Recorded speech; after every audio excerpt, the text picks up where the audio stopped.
Bismillahirrahmanirrahim. Assalamualaikum warahmatullahi wabarakatuh. Waalaikumsalam warahmatullahi wabarakatuh.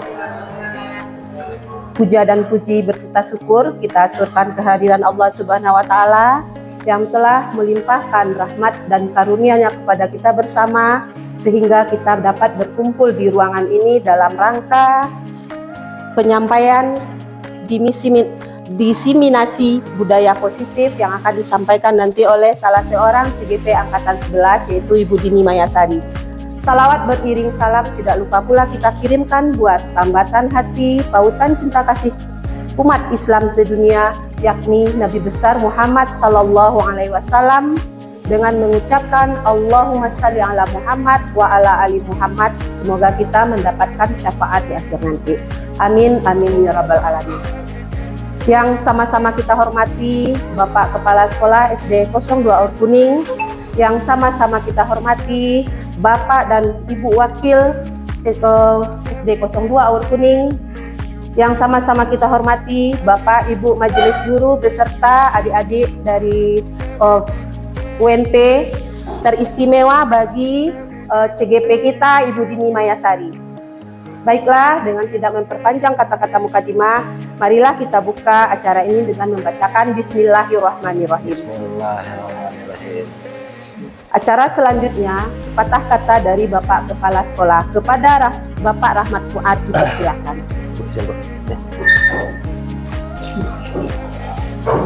Bismillahirrahmanirrahim. Assalamualaikum warahmatullahi wabarakatuh. Yang terhormat Bapak Ibu Wakil SD Negeri 02 Aur Kuning, yang sama-sama kita hormati Bapak Ibu Majelis Guru beserta karyawan-karyawati SD Negeri 02 Aur Kuning, yang kami hormati dan banggakan anak-anak PL dari UNP yang pada hari ini magang di SD 02 Aur Kuning, dan yang teristimewa yaitu kepada Ibu Dini Mayasari yang pada saat ini melaksanakan kegiatan diseminasi budaya positif pada angkatan CGP angkatan ke-11 Kota Bukit Tinggi. Puji dan syukur tidak lupa kita panjatkan kehadiran Allah Subhanahu wa Ta'ala yang telah melimpahkan rahmat dan karunia-Nya buat kita semua, sehingga pada siang hari ini kita masih diberikan kesempatan kesehatan dalam melaksanakan aktivitas kita sehari-hari. Salawat dan salam tidak lupa kita panjatkan buat arwah junjungan Nabi kita yakni Nabi Muhammad sallallahu alaihi wasallam. Allahumma sholli ala Muhammad wa ala ali sayyidina Muhammad, yang telah meninggalkan dua pusakanya kepada kita yakni Al-Quran dan Hadis sebagai pedoman kita dunia dan akhirat. Baiklah Bapak Ibu semua, pada hari ini kita bersama-sama berkumpul di ruang yang sangat kita cintai ini, yaitu dalam pelaksanaan kegiatan dari angkatan dari CGP Ibu Dini Mayasari angkatan ke-11 Kota Bukit Tinggi, yaitu mempresentasikan yaitu diseminasi budaya positif terhadap pelaksanaan CGP di SD 02 Aur Kuning ini. Kami sangat berharap dalam terlaksananya kegiatan ini mudah-mudahan baik itu bagi calon guru penggerak maupun kepada Bapak Ibu semua bisa melaksanakan kegiatan ini dengan baik, dan dalam pelaksanaan ini bermanfaat untuk kita semua, bisa kita terapkan khususnya untuk melakukan pendidikan di SD Negeri 02 Aur Kuning ini demi kemajuan terlaksananya proses PBM yang kita laksanakan. Untuk itu Bapak Ibu, supaya kegiatan ini bermanfaat untuk kita laksanakan, mari sama-sama kita laksanakan dengan baik. Mungkin hanya itu yang bisa disampaikan pada siang hari ini. Terlebih terkurang mohon maaf. Saya ucapkan wassalamualaikum warahmatullahi wabarakatuh. Waalaikumsalam warahmatullahi wabarakatuh. Terima kasih kita ucapkan kepada Bapak. Semoga apa yang disampaikan Bapak dapat menjadi semangat dan motivasi kepada kita bersama. Acara selanjutnya, agar acara kita ini diberkahi oleh Allah, maka dengan itu marilah kita berdoa. Untuk doa akan dipimpin oleh Ibu Fadilah. Kepada Ibu Fadilah dipersilakan.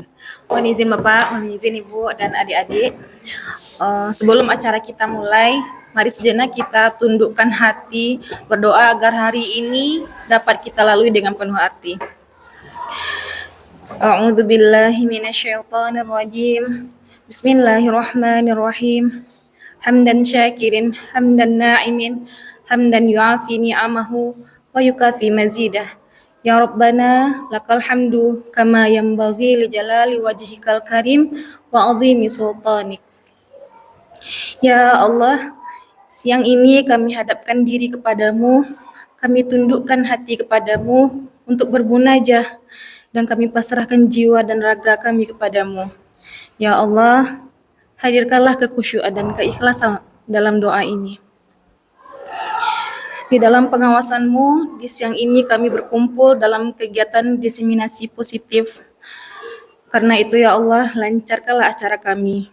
Berkahilah acara kami, bukakanlah pintu hati kami, berikanlah pemahaman dan jalan keluar dari setiap permasalahan yang ada. Penuhilah pertemuan ini dengan kebaikan dari awal hingga akhir nanti. Ya Allah, Engkau adalah Rabb kami, tidak ada Tuhan selain Engkau, Engkau yang menciptakan kami, dan kami hanyalah hamba-Mu. Jadikanlah kegiatan diseminasi positif ini sebagai bentuk nyata ibadah kami kepadamu. Dan kami berlindung padamu dari kejahatan, kecurangan, dan dusta yang telah kami lakukan. Maka ampunilah kami, karena tak ada yang bisa mengampuni dosa-dosa kami melainkan Engkau ya Allah. Rabbana atina fid dunya hasanah, wa fil akhirati hasanah, wa qina adzabannar. Subhana rabbika rabbil izzati amma yasifun, wassalamun alal mursalin, walhamdulillahi rabbil alamin.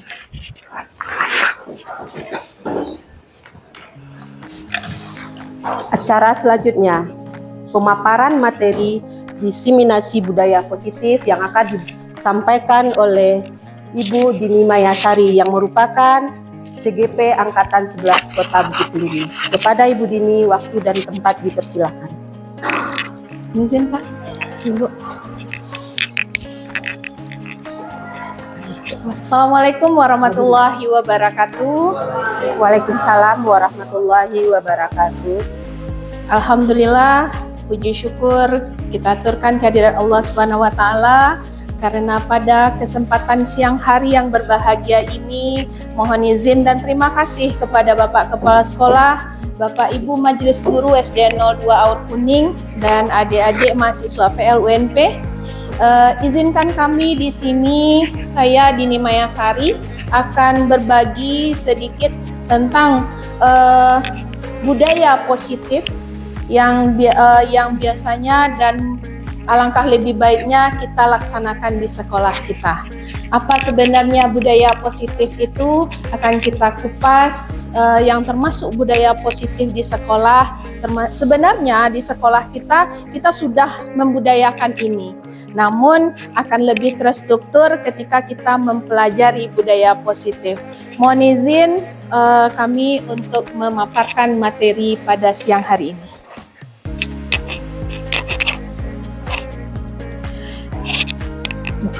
Bapak Ibu, budaya positif ini merupakan perwujudan dari nilai-nilai atau keyakinan universal yang telah diterapkan di sekolah. Jadi seperti yang kami sampaikan tadi, sebenarnya budaya positif ini sudah kita laksanakan. Contoh kecilnya apa? Bersalaman pagi itu salah satu budaya positif. Dari baru masuk siswa kita ke dalam kelas, kita sudah menerapkan budaya positif. Cuman masuk yang mana di budaya positif ini, kita lihat yang berikutnya. Nah, di dalam modul kami pelajari di CGP Angkatan 11 ini, yang termasuk budaya positif itu ada perubahan paradigma belajar. Dari paradigma tradisional kita dahulunya, sekarang ada paradigma modern yang dikenal. Kemudian ada tentang disiplin positif.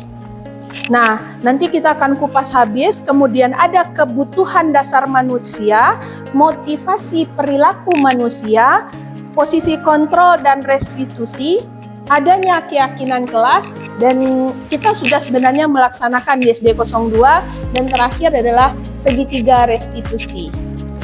Baik Bapak Ibu, kita lanjutkan. Menurut Ki Hajar Dewantara, tujuan pendidikan itu adalah menuntun segala kekuatan kodrat yang ada pada anak agar mereka dapat mencapai keselamatan dan kebahagiaan yang setinggi-tingginya baik sebagai manusia maupun sebagai anggota masyarakat. Yang kita rubah di sini konsep kata menuntunnya. Jadi menurut Ki Hajar Dewantara, siswa atau anak itu mereka sudah diibaratkan bukan lagi kertas putih yang disebut dengan kodrat alam. Dan kodrat alam inilah yang kita bentuk di sekolah, kita mau arah mereka kemana sesuai dengan bakat dan minat siswa. Selanjutnya, pembelajaran dengan paradigma baru. Kita tinggalkan paradigma yang lama atau sering disebut dengan paradigma tradisional dulunya, di mana pembelajaran dengan paradigma baru dirancang berdasarkan prinsip pembelajaran yang berdiferensiasi sehingga setiap siswa belajar sesuai dengan kebutuhan dari tahap perkembangannya mewujudkan profil pelajar Pancasila. Sebelum itu, ibu-ibu sudah masih ingat lagu Profil Pelajar Pancasila? Oh, pasti di kelasnya sudah ya. Kayaknya sepertinya agak itu gimana ya ibu-ibu? Coba masih ingat ibu? Baik, kita nyanyikan bersama. Mungkin adik-adik nanti akan belajarkan 5 profil pelajar Pancasila ini. Ya, pelajar Pancasila beriman dan bertakwa pada Tuhan yang Esa dan berakhlak mulia, berkebinekaan global, gotong royong mandiri, kreatif dan bernalar kritis. Baik, itu harus sebenarnya kita laksanakan profil pelajar Pancasila. Pembelajaran yang berdiferensiasi, kalau kita dulu belajar itu kita satu tujuan kita nilai anak itu tinggi semua. Sekarang berdiferensiasi itu adalah pembelajaran yang sesuai dengan kebutuhan anak kita. Kalau anak kita sekarang rajin dengan menggambar, bagaimana hasil pembelajarannya itu dalam bentuk gambar. Kalau anak kita rajin menyanyi, bagaimana hasilnya dalam bentuk bernyanyi. Kalau anak kita suka menulis, bagaimana hasil pembelajarannya dengan materi yang sama, sesuai dengan hasilnya itu sama, tapi prosesnya berbeda mereka laksanakan. Inilah paradigma baru dari pendidikan sekarang ini. Jadi kita tidak lagi menuntun siswa, kita tidak lagi kamu harus seperti ini ya, satu nilainya harus 10 semua atau harus 100 semua, tidak seperti itu. Dengan jalan yang berbeda, mereka akan dapat dengan minat mereka masing-masing, mereka bisa menentukan, tapi pembelajaran kita, capaian pembelajaran kita tercapai. Itu maksud dari pembelajaran diferensiasi. Bagaimana seseorang bisa merubah paradigma stimulus respon kepada penerapan, ada namanya lagi teori kontrol. Jadi kita bahasa-bahasa baru kami pelajari dan kami sampaikan di sini. Bedanya kalau dulu hanya stimulus respon, realitas kebutuhan kita itu sama semua. Kita menganggap itu sama, kebutuhan anak itu ya belajar, sama belajar. Kalau teori kontrolnya dia tidak sama, anak kita itu berbeda. Dan itu harus kita rubah paradigma kita. Kemudian semua orang melihat hal yang sama. Kita melihat siswa itu gambaran kita tuh sama semua. Anak ini sama-sama masuk kelas 1, umur 7 tahun, dia harus bisa baca tulis semua. Sementara kita tahu anak itu ada yang sudah bisa membaca tinggi, ada yang masih mengenal huruf. Dan inilah teori kontrol, setiap orang memiliki gambaran yang berbeda. Kita mencoba mengubah orang agar berpandangan sama dengan kita. Ini dulu. Nah, stimulus responnya seperti itu. Saya dengan ibu ini harus sama. Padahal kita punya pemikiran yang berbeda. Di teori kontrolnya, kita berusaha memahami pandangan orang lain tentang dunia. Karena itu yang akan membuat kaya dalam suatu hal. Kemudian, perilaku buruk dilihat sebagai suatu kesalahan. Ini yang sering terjadi dan harus kita perbaiki. Berlaku buruk anak kita, apakah mereka berlaku itu ada sebabnya atau apa? Kita tidak tahu. Nah, semua perilaku itu pasti ada tujuannya. Itu teorinya. orang lain bisa mengontrol saya. Tapi teori kontrolnya hanya kita yang bisa mengontrol diri sendiri, bukan orang lain. Kita berbuat sesuatu ketika dilihat oleh orang lain baru kita berbuat, akan berbeda hasilnya ketika kita kontrol diri kita sendiri dalam berbuat sesuatu. Seperti itu. Baik, saya bisa mengontrol orang lain. Itu dulu. Ya, paradigmanya, stimulus responnya. Misalnya kita sebagai sekarang ada mahasiswa PPL nih, kita merasa hebat dari mereka. Tidak seperti itu. Tapi hanya Anda yang saya bisa mengontrol orang lain, Anda tidak bisa mengontrol orang lain itu. Karena dia punya basic masing-masing. Selanjutnya, pemaksaan pada saat bujukan gagal. Kolaborasi. Jadi ini intinya, kita harus kolaborasi dan konsensus menciptakan pilihan-pilihan baru. Ini kapan dan di mana kita laksanakan, ini bisa kita lakukan di kelas. Kalau mereka tidak mau duduk belajar, apa maunya? Mau di lantai, mau di bawah meja, mau di luar. Nah itu dia. Bagaimana kita menciptakan ini? Kemudian model berpikir kita harus rubah dari menang dan kalah. Itu tujuan nih, menang dan kalah itu kita harus berpikir modelnya sekarang kalau teori kontrol itu adalah menang dan menang. Dengan apapun kita berbuat, kita pasti menang. Seperti itu. Selanjutnya. Oke, sepertinya agak tegang-tegang bagaimana stimulusnya ya. Ini sebelum masuk disiplin positif, apa yang di benak Bapak Ibu ketika mendengarkan kata disiplin? Bola mungkin ada aturan ya Pak? Tanggung jawab. Tuh. Ada aturan, ada tanggung jawab, ada tata tertib. Tuh ya Bu ya. Kita lihat. Disiplin itu berasal dari bahasa Latin yang artinya belajar. Disiplin diri dapat membuat seseorang menggali potensinya menuju sebuah tujuan yang mulia. Sesuatu yang dihargai dan bermakna, namun dalam budaya kita, makna kata disiplin telah berubah menjadi sesuatu yang dilakukan seseorang atau orang lain untuk mendapatkan kepatuhan. Ini konsep yang berbeda yang kita terima dan kita laksanakan selama ini. Kita tanamkan disiplin dalam artian anak kalau harus patuh dengan apa yang dibuat. Sementara disiplin dalam arti sebenarnya adalah proses belajarnya anak itu, membentuk suatu sikap yang namanya disiplin. Oke? Disiplin adalah kemampuan untuk memerintah diri sendiri dalam mengontrol dan menguasai diri untuk memilih tindakan yang mengacu pada nilai-nilai yang kita hargai dengan penuh tanggung jawab tanpa diperintah oleh orang lain. Nilai-nilai yang kita hargai adalah nilai-nilai kebajikan. Sifat positif manusia merupakan tujuan yang mulia yang ingin dicapai oleh setiap individu, yaitu nilai-nilai yang 5 tadi. Profil pelajar Pancasila. Jadi mulai hari ini kami mengajak kita bersama untuk merubah mindset kita bahwasanya mendisiplinkan siswa kita bukan hanya untuk karena mereka takut dengan kita, hanya untuk kepatuhan semata.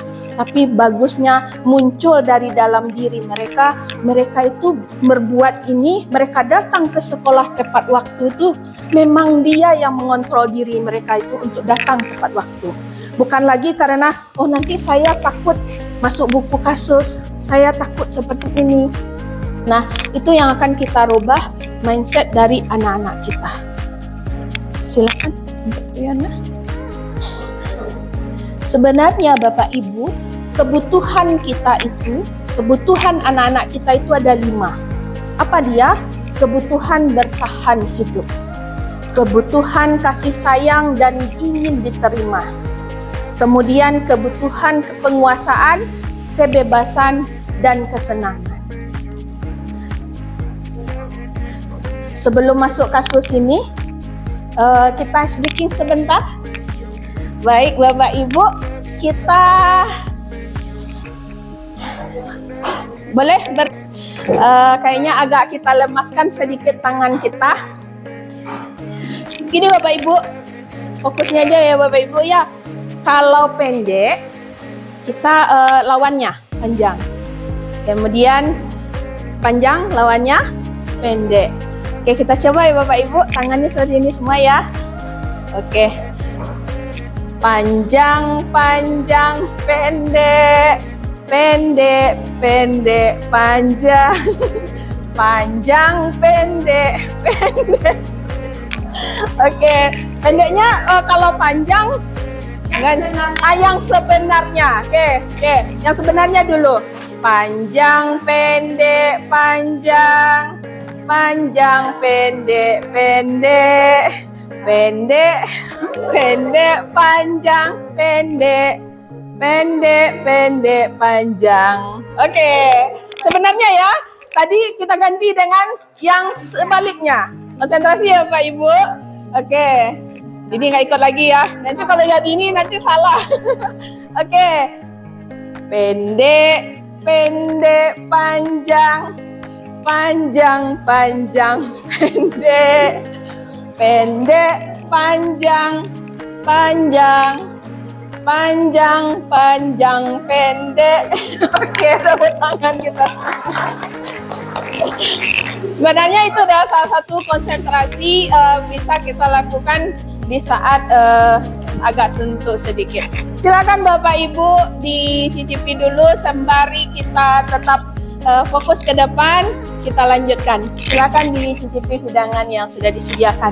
Baik, Bapak Ibu, di sini ada kasus Ibu Betty merupakan guru kelas 5 di SD Makmur. Beliau bingung menghadapi ulah salah satu muridnya yang bernama Rudi.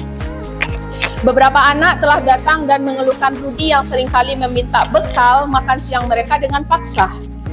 Jika Anda menghadapi situasi seperti Bu Betty, apa sebenarnya yang Anda lakukan? Menurut Anda kira-kira apa alasan Rudi melakukan tersebut? Bu Ola, menurut Bu Ola nih, kalau Bu Ola berada di sisi Bu Betty ini, apa sebenarnya yang apa yang akan Bu Ola lakukan? Dia minta bekal terus nih Bu. Pertama mungkin mencari tahu kenapa si Budi selalu minta bekal temannya. Mungkin Budinya nggak punya kasih mungkin sama. Oh baik, terima kasih Bu Ola. Kira-kira apa ya Bu Ola alasan Rudi melakukan hal tersebut? Mungkin karena lapar. Oh, karena lapar tadi ya Bu. Oke, kita lihat bagaimana penyelesaian kasus ini sebenarnya. Ini tadi yang kebutuhan manusia tadi, ada 5. Yang pertama kebutuhan bertahan hidup. Seperti yang disebutkan Bu Ola tadi benar sekali. Kebutuhan bertahan hidup itu, Rudi itu lapar. Dia lapar dan orang tuanya tidak membawakan bekalnya ke sekolah. Nah itu kebutuhan bertahan hidupnya. Kemudian kasih sayang. Kawannya ngasih aja. Dari kasus tadi muncul itu, teman Rudi jadi perhatian kepadanya. Itu udah muncul rasa kasih sayangnya. Kemudian merasa berkuasa. Karena kawannya, padahal temannya hanya kasihan, tapi dia merasa berkuasa. Dia bisa hebat karena temannya takut terhadapnya, jadi kasih makanan terus. Kemudian berikutnya kebutuhan dasar manusia itu kebebasan. Rudi itu merasa bosan dengan bekal yang diberikan oleh orang tuanya, makanya dia sering minta ke teman-temannya. Nah, ada lagi kebutuhan dasar manusianya berikutnya adalah kesenangan. Dia hanya merasa melihat ekspresi temannya ketika melakukan iseng aja. Kalau kawannya merengut atau gimana, itu dia senang aja melihatnya. Itu hanya kebutuhan kesenangan. Kira-kira seperti ini contoh kasus yang bisa kita lihat dan kita temukan sebenarnya di dalam kelas kita. Selanjutnya ada teori motivasi perilaku manusia. Motivasi merupakan dorongan yang timbul pada diri seseorang secara sadar atau tidak sadar untuk melakukan suatu tindakan dengan tujuan tertentu. Untuk menghindari ketidaknyamanan atau hukuman, apa yang terjadi jika saya tidak melakukan? Ini adalah motivasi ekstrinsik ini ya. Kemudian ada untuk mendapatkan imbalan dan orang lain atau instansi dapat apa yang saya dapatkan apabila saya melakukannya. Kemudian untuk menghargai diri sendiri, saya akan menjadi orang yang seperti apa bila saya yang melakukannya. Ini adalah teori motivasinya perilaku manusia. Ini Bapak Ibu yang akan kita rubah paradigma atau pola pikir kita. Ada hukuman, ada penghargaan. Di sini kita sebenarnya masih bertolak belakang, cuman setelah kita pahami hukuman itu menyakiti, tidak nyaman, murid takut, memaksa murid menyembunyikan kesalahan, murid menjadi rendah hati. Kalau penghargaan itu sebenarnya tidak efektif, merusak hubungan atau sifat iri, mematikan kreativitas, menghukum dengan sistem ranking, merampas hak orang lain. Ada beberapa hal sebenarnya yang berubah dari mindset kita di sini Bapak Ibu. Contohnya seperti ini. Di saat anak kita datang cepat, kita beri bintang kepada mereka. Kita merasa itu adalah suatu penghargaan bagi mereka. Pernahkah kita cobakan di saat kita tidak memberi bintang lagi kepada mereka atau kita lupa memberikan bintang, apa yang terjadi? Nah, ini yang disebut dengan penghargaan yang menghukum. Jadi, kami juga sempat bertanya, kenapa tidak boleh diberi penghargaan sama sekali? Karena ternyata jawabannya ini, tidak efektif. Tidak ada efektifnya kita memberikan yang seperti itu. Bahkan anak itu misalnya mungkin dampak positifnya cepat. Orang tuanya jawabnya seperti ini, Bu, bagus ya yang dilakukan karena anak itu cepat mandi paginya, cepat ini. Kenapa? Berharap dapat bintang.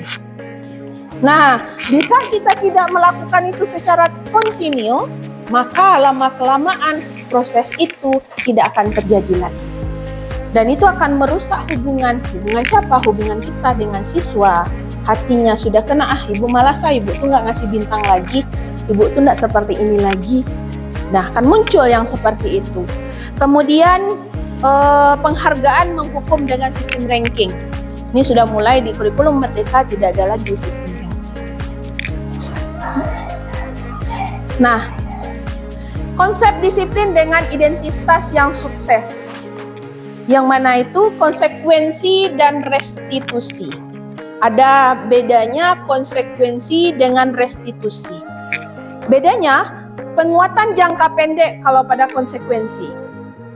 Ada sesuatu aturan, kita konsekuensinya apa? Kamu nggak buat tugas hari ini, konsekuensinya nilai kamu jelek. Itu konsekuensi yang sebentar saja. Penguatan jangka pendek saja. Perlu monitoring yang berkelanjutan. Kalau konsekuensi harus seperti itu. Kemudian ada stimulus respon, murid menghargai peraturan, kehilangan waktu untuk merendungi kesalahan. Kalau kita gunakan konsekuensi, misalnya ada kasus kepada siswa, kita gunakan konsekuensinya kepada siswa, yang akan muncul hanya ini saja. Tidak ada ujungnya. Tetapi ketika kita lakukan restitusi ini murid tuh mulai bertanggung jawab dengan perilakunya. Bukan berarti kita membuat mereka bersalah dengan tindakannya, tapi mengajak berpikir dengan kelakuan yang mereka buat. Jadi kita lakukan jangan ini lagi, jangan konsekuensi lagi. Kita lakukan dengan restitusi. Iya, pertanyaan. Betul sekali Bapak. Fokus pada pemecahan masalah jangka panjang. Kok kamu gini terus, menurutmu apa yang akan terjadi? Kasih mereka choice terus, kasih mereka pilihan. Nah, itu akan lebih mengenal di diri mereka daripada kita memberikan, oh gini, inilah konsekuensinya. Kalau kamu gini, kamu seperti ini. Kita kan masih banyak seperti itu. Saya sendiri pun masih seperti itu sebenarnya. Nah, dari itu kita mulai belajar bagaimana kita merubah paradigma ini. Kemudian murid lebih menghormati dirinya sendiri. Oh ya, kalau saya seperti ini, nanti sayanya jadinya begini. Dia yang mengambil kesimpulan untuk dirinya sendiri.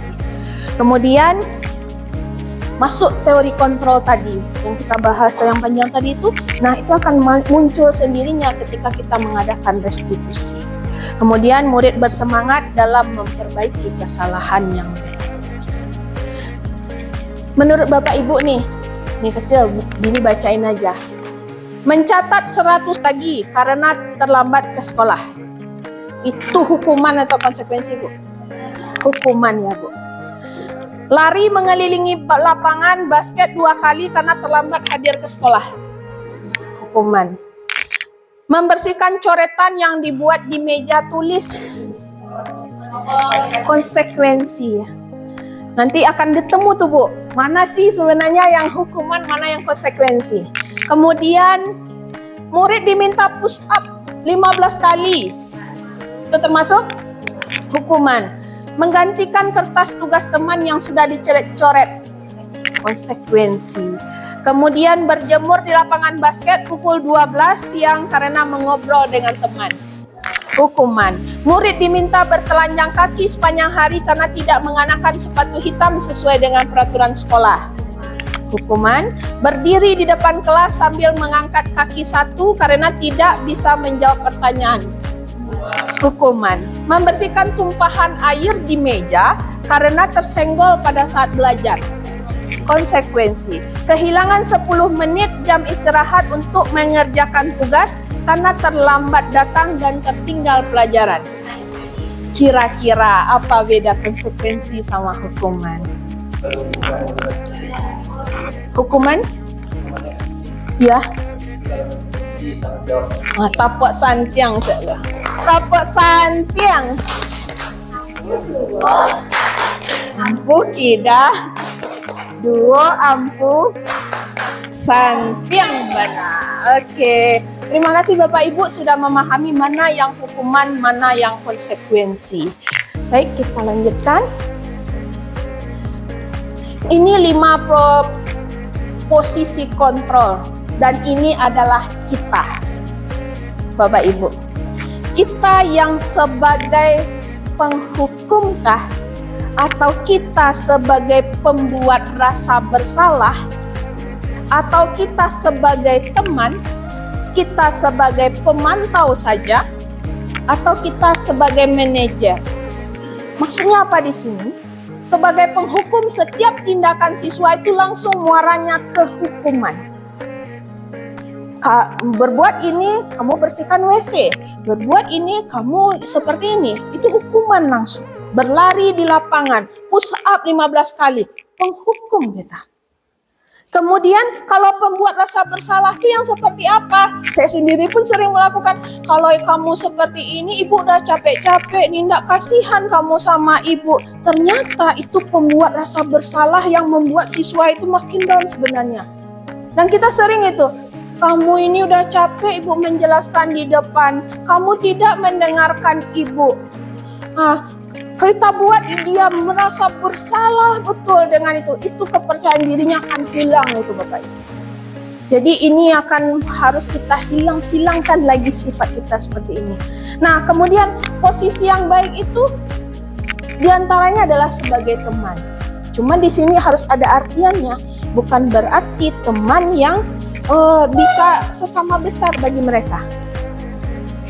Dengan cara kita bicara dengan mereka itu akan tampak itu apakah kita sebagai orang tua ke anak atau kita secara bentuk berteman dengan mereka.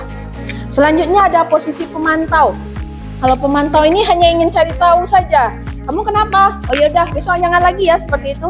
Udah nggak ada hasilnya kalau seperti itu. Kamu ngapain tadi bertengkar? Yaudah besok nggak usah bertengkar lagi ya. Kalau sampai di sana itu belum selesai pekerjaan kita Bapak Ibu. Yang sebenarnya kita adalah posisi manajer. Di mana manajer itu memang mengayomi dan membawa semua, memanage pekerjaan itu memang sampai tuntas muaranya nanti. Teman bukan tidak baik, baik. Pemantau juga masih baik, tetapi belum ada muara penyelesaian permasalahannya. Sembari melihat ini, boleh Bapak Ibu kembali mencicipi hidangan?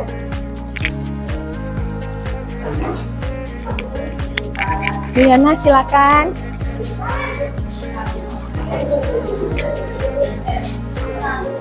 Hah? Walah.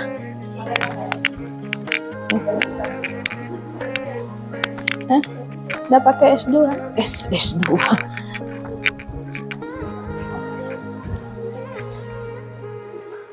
Boleh dibuka ya? Ini pakai WiFi SDN. Buka sudah.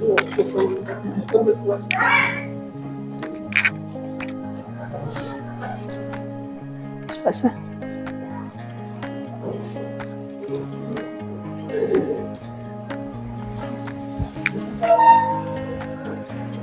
Cepat apa nah? Bentar ya.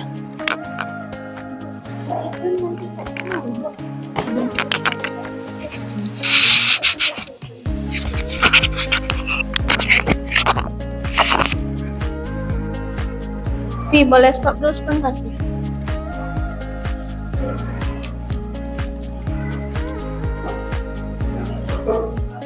Sebentar video bagaimana posisi kontrol yang kita lihat tadi.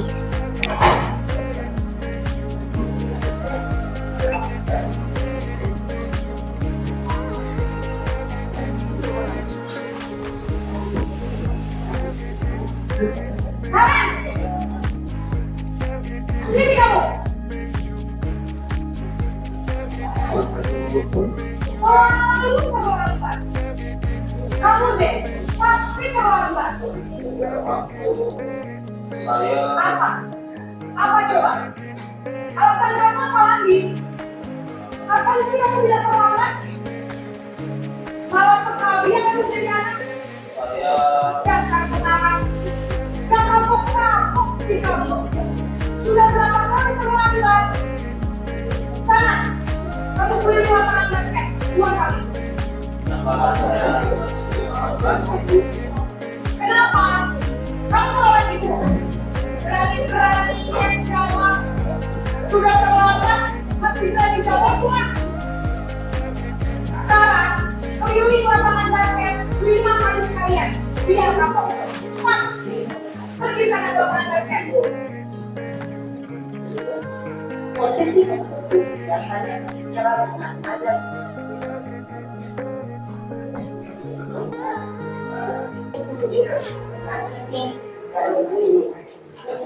Satu part fisik psikis itu dapat terjadi ketika berada pada dasar ada cenderung akan menyenangkan bahkan menyenangkan.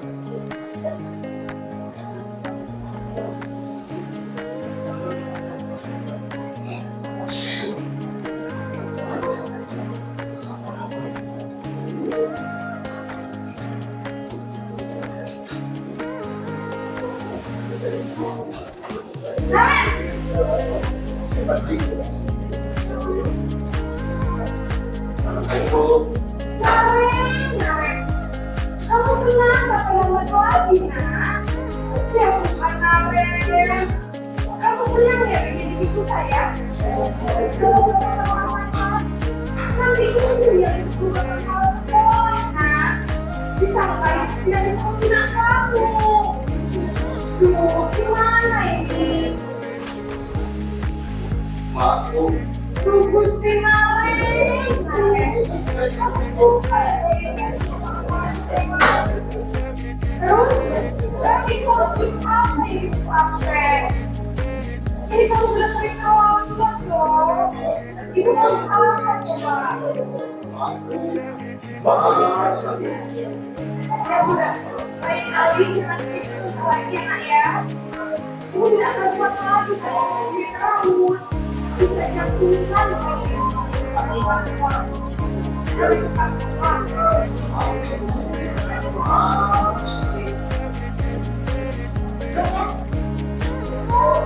Posisi tempat rasa bersama berbicara dengan aku jadi kata-kata yang menggunakan membuat penjelasan mata dirinya sendiri merasa tidak berharga dan tidak sanggup membahagiakan dengan orang lain. Ketika guru mengambil posisi komunitas bersama dapat mengambil bersama dengan anak menunjukkan kesulitan tersebut.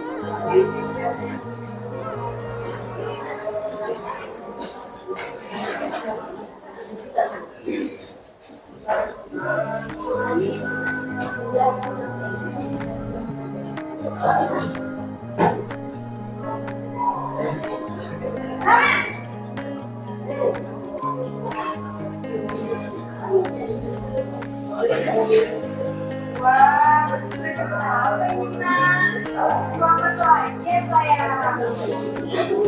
Habis saya Bu. Malah menyalahkan itu kamu. Kamu bukan yang paling pintar. Kamu apa sih? Iya Bu, saya memang tadi. Jadi usaha kita tetap dengan jago. Ya sudah saran. Nah, lain kali yang lebih lagi ya. Biar nggak terlambat lagi. Ini seperti itu. Ini saran. Bisa Bu. Ya sudah saran. Sudah sih urusan aksen kamu. Kamu ini ada semangat yang Dalam posisi tenang, boleh berbicara dengan nada suara ramah atau cenderung bersedia dulu menjaga suasana tetap santai. Murid akan merasa senang, aman, dan akan dengan mudah. Identitas yang dicipta adalah identitas sukses atau berhasil. Namun, ingat, karena ini masih berulang eksternal, maka ada faktor ketergantungan dan kemudian pada orang tertentu. Di sini, bahasanya sejak lain waktu murid bisa berubah, namun hanya pada orang saja.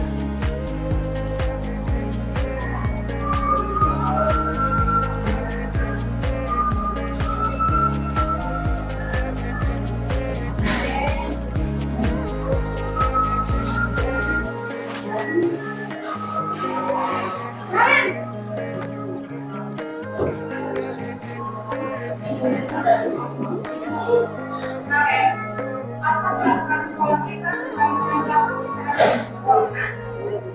Kita harus di sekolahnya dulu Bu. Iya betul. Sekarang sudah jam 7. Kalian sudah tahu konsekuensinya jika terlambat hadir. Paham Bu, saya harus tinggal kelas masih jam istirahat selama 20 menit. Iya benar. Konsekuensinya demikian. Jadi nanti jam 9.30 pas istirahat, kamu harus tinggal di kelas, jangan tugas tambahan, tinggalan ya. Baik Bu. Posisi pemantau adalah kali kebutuhan atau mengarahkan berdasarkan peraturan dan konsekuensi. Seorang pemantau juga bahasa tubuh dan ekspresi wajah yang dapat dan tidak formal. Bagi-bagi di grup.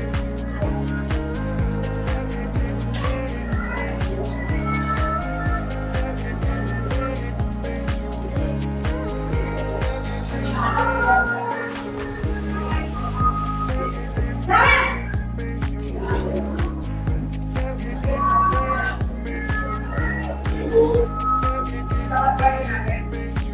aku, saya Pak. Ya, seorang masuknya jam 7, sekarang sudah jam 7. Jadi sekarang bagaimana ya? Aku, saya bisa bersemangat. Baiklah, coba kamu keyakinan sekolah yang mana yang karena Hargai diri sendiri dan orang lain mungkin Bu. sebetulnya jadi apa lain yang ini prinsip saling menghormati tersebut? Ya Bu, saya meyakininya. Apakah nilai setia pada masalah keluarga itu? Bersedia Bu. Bagaimana kalau terjadi masalah keluarga itu? Saya akan coba untuk tinggal mengenal alam saya. Baik, kalau orang ini tahu di rumah ada orang yang tidak bisa diingatkan. Ada Bu, karena saya, Pak Eman. Ada lagi selain KM. Selain Kak Emma, ada ibu saya. Baik, jadi yang mengingatkan Naren adalah Kak Emma dan Ibu Alfian. Kira-kira akan mulai alarm kapan Naren? Setelah pulang sekolah, akan segera saya lakukan. Baik, jadi Naren akan sedang alarm untuk bangun besok pagi dan akan diingatkan oleh kakak dan ibu dan Naren ya.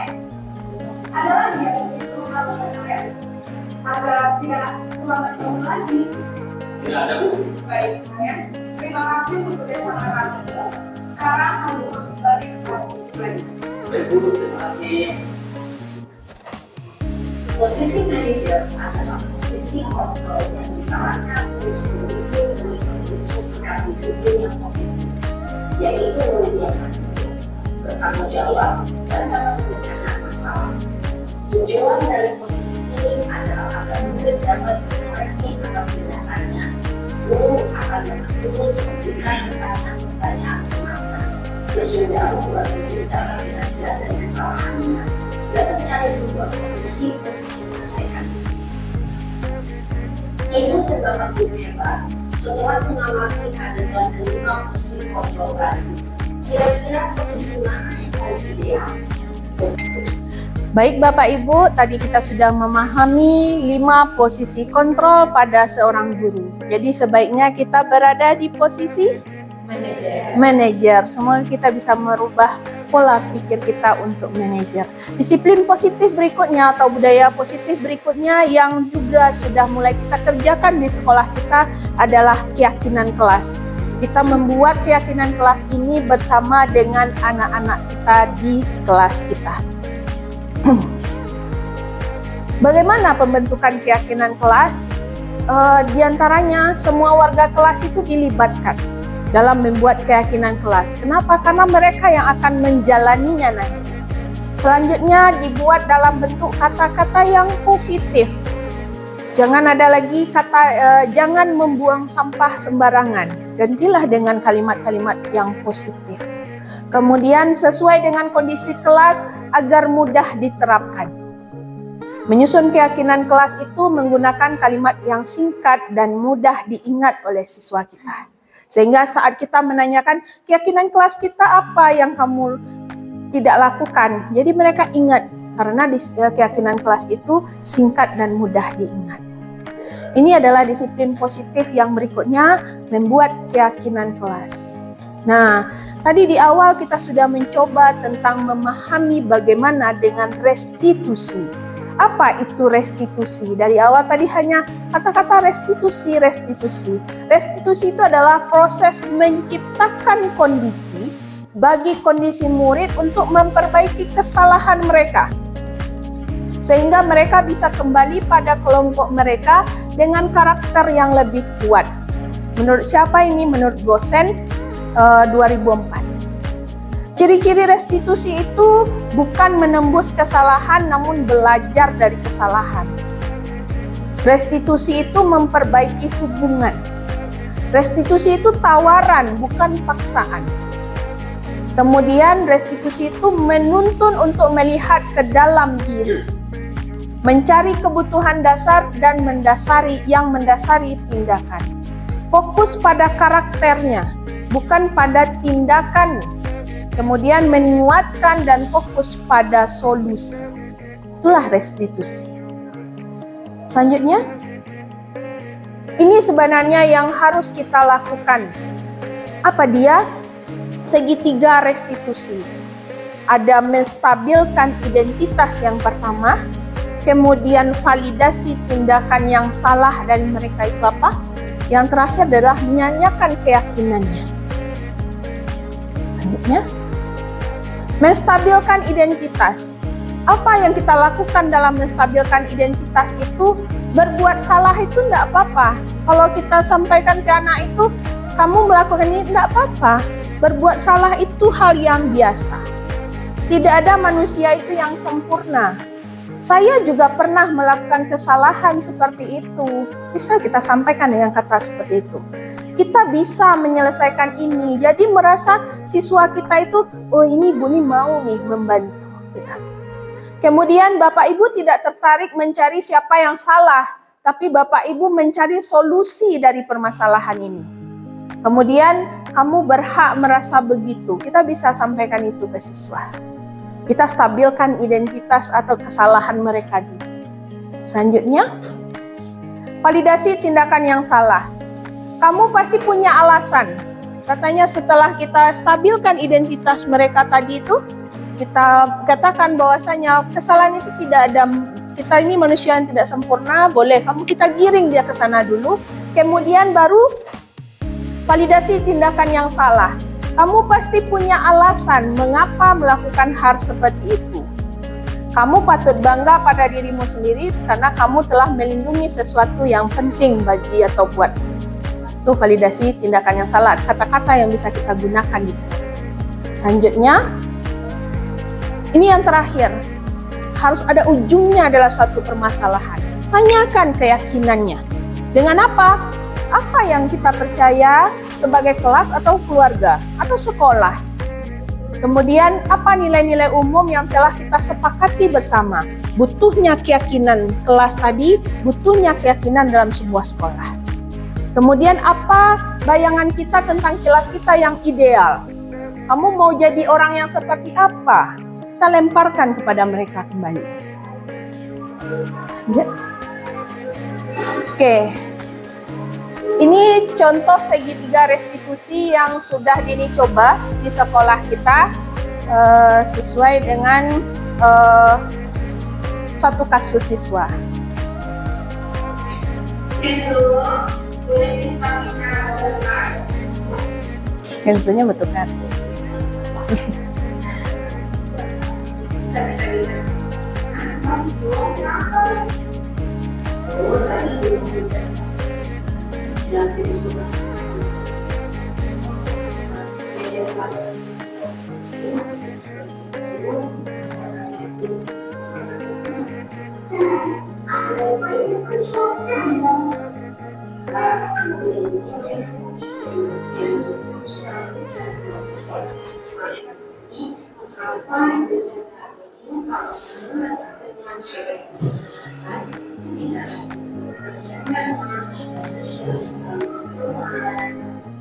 Ini menstabilkan identitasnya dicoba.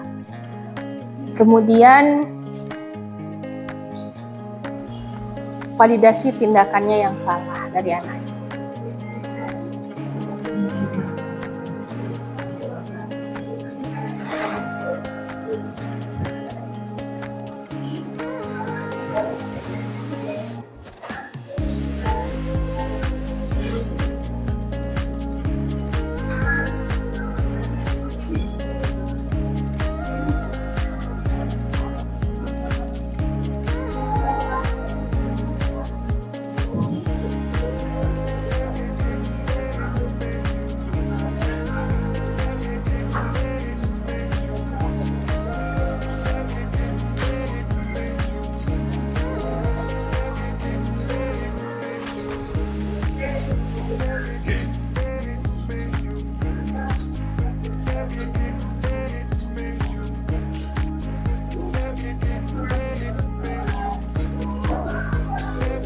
Tak mama.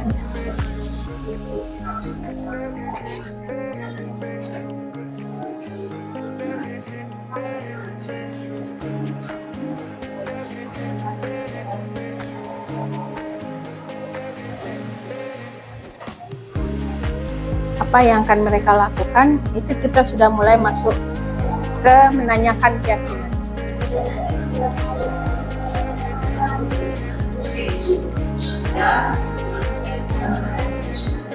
Dan sekarang ini merupakan krisis. Ya, maka bisa dapat sebenarnya.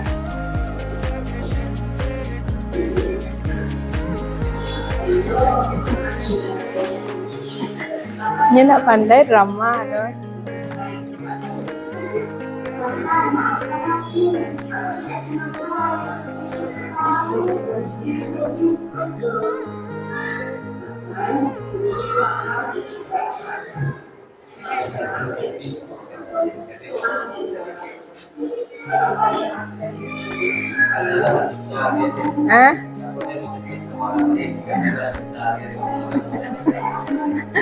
Hendaknya nak pandai itu, Pak.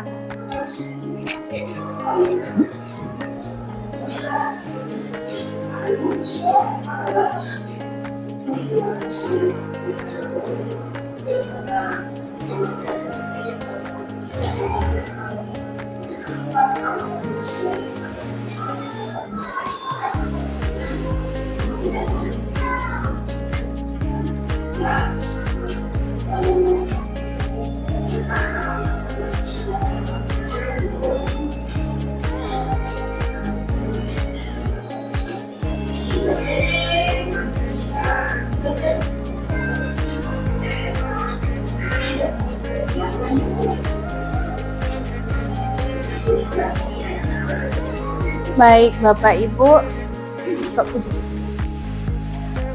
Baik, terima kasih Bapak Ibu. Demikianlah penerapan segitiga restitusi. Kemudian dari awal sudah dipaparkan tentang disiplin positif itu, budaya positif yang disiapkan oleh dan harus kita sudah hebat, tapi kita harus menjadi guru yang lebih hebat untuk anak-anak kita.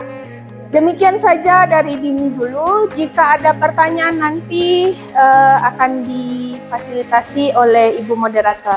Dikembalikan kepada Ibu Moderator.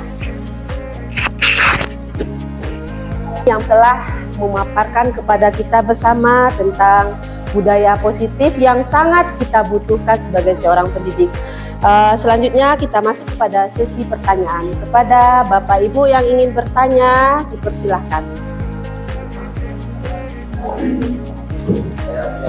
Silakan kepada Bapak Ibu yang ingin bertanya. Bantulah. Helip lah, helip. Ya, Bu Pia, silakan. Untuk bagaimana cara kita untuk menciptakan keyakinan di kelas? Langsung dijawab aja boleh. Baik, terima kasih untuk pertanyaannya Ibu Fia. Dalam kita menciptakan suatu keyakinan di dalam kelas, perlunya kita membuat kesepakatan dengan anak-anak kita. Seperti yang disampaikan tadi, membuat keyakinan kelas harus kita tanyakan ke anak-anak kita dulu apa yang akan kita buat kesepakatannya untuk membuat keyakinan tersebut.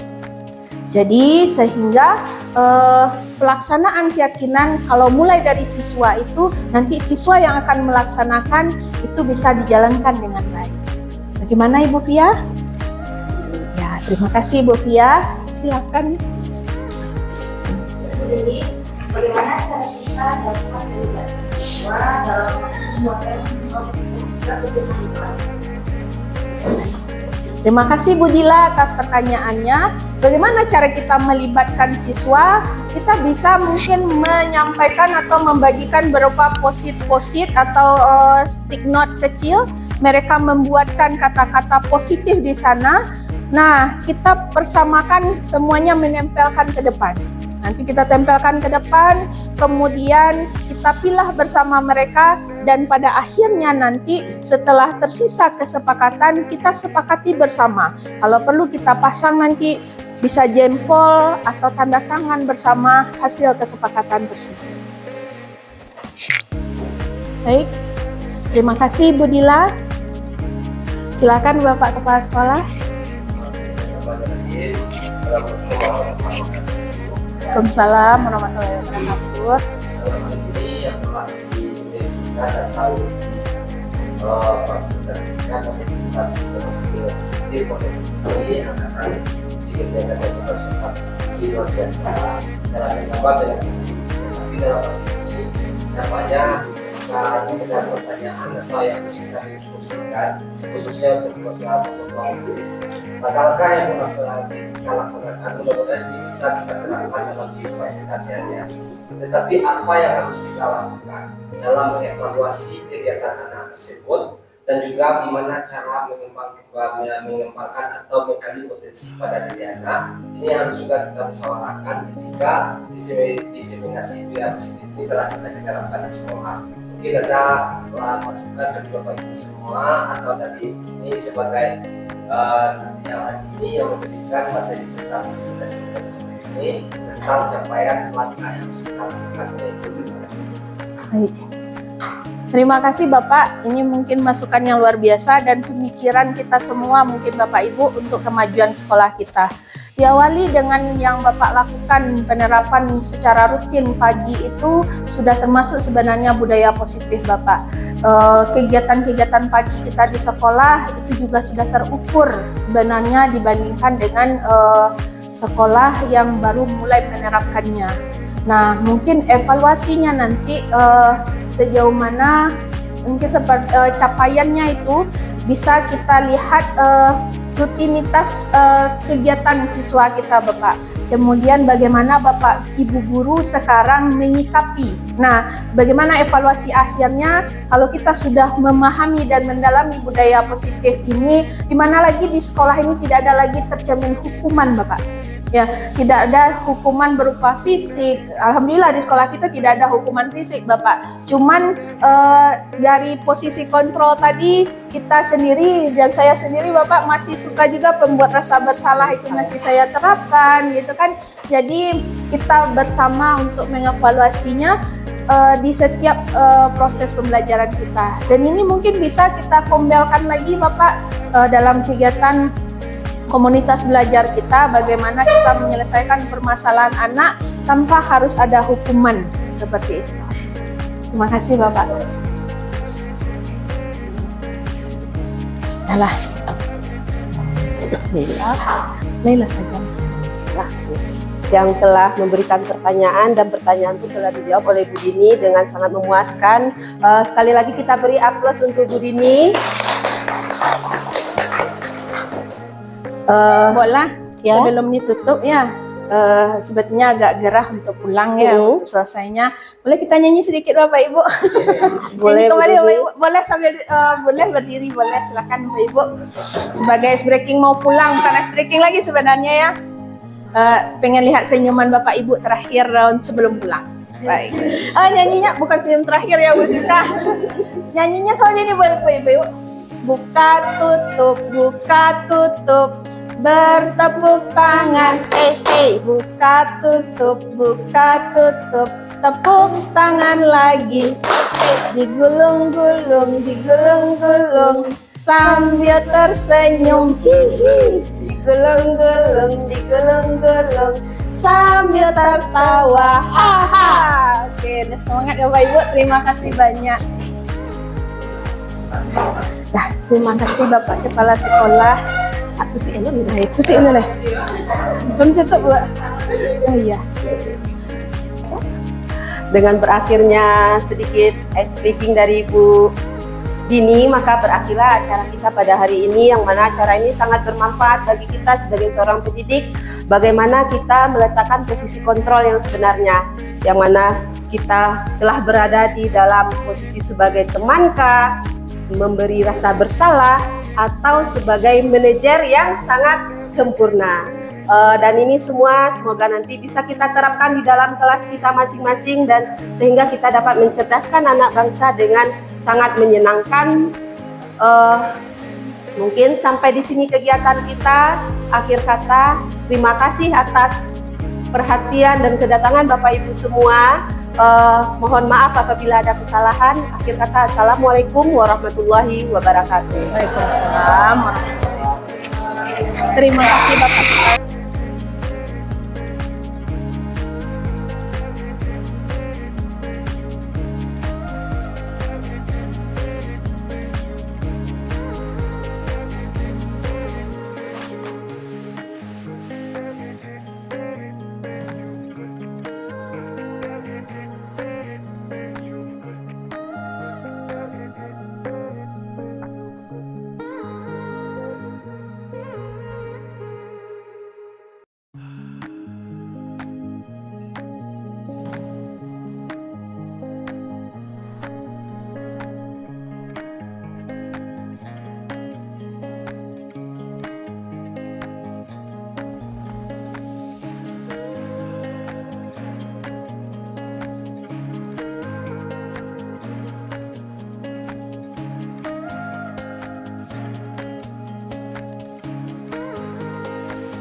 Nah,